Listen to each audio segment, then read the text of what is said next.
Sinabi po ng ilang mga mamumuhunan sa bansa na dapat masundan ang naging malinis at competent style of governance ni Pangulong Aquino sa pagpapalit po ng bansa ng Pangulo.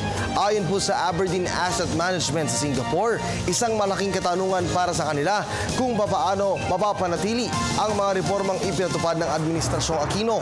Sinabi naman ng Asia Foundation na isang think tank na kadalasang bumababa ang mga investment bago maghalalan. Ito po'y dahil nag-aalala ang mga namumuhunan sa bansa hinggil sa mga kontratang igawad o di kaya bawiin ng susunod na administrasyon. Matatandaang sa ilalim ng Administrasyong Aquino na italang stock market ng bansa bilang pinakamahusay sa rehiyon.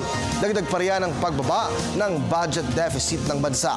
Kaya naman para kay Richard Lee, Chief Executive ng Pacific Century Group, mahalaga ang papel ng 2016 elections sa pagpapanatili sa Pilipinas bilang isang kaakit-akit na bansa na paglagakan ng investment.